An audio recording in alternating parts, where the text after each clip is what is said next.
This is a particularly amazing example of the blacksmith's craft. This is a treasure chest that's been made by Mark Prowse. It has involved an incredible amount of work.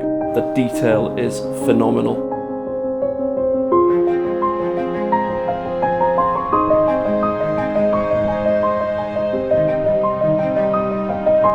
He's spent 2,500 hours making this box, and it's an incredible testimony to the skills of this craftsman. There are 7 blacksmithing processes. First of all, there is drawing down, which is the reducing of a section of material from a larger section to a smaller section using the hammer and the anvil. Secondly, upsetting, which is basically the opposite, and that involves enlarging a section by either hitting it on the end with a hammer or hitting the piece of material on the anvil. Splitting, self-explanatory.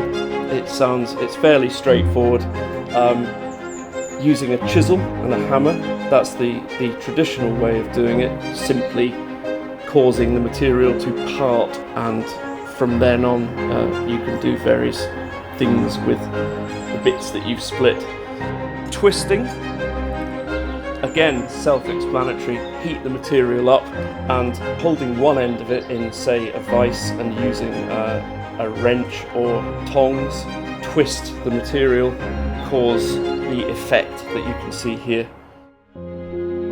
So these little vessels are made by Mick Maxon, who is an absolute master of pattern welded Damascus steel. His skills at predicting the patterns that will come from simply welding different types of metal together is incredible.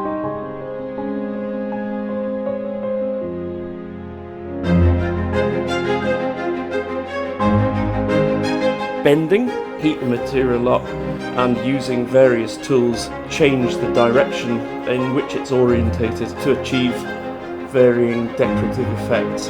Punching, by means of punches, changing the shape of material, removing material.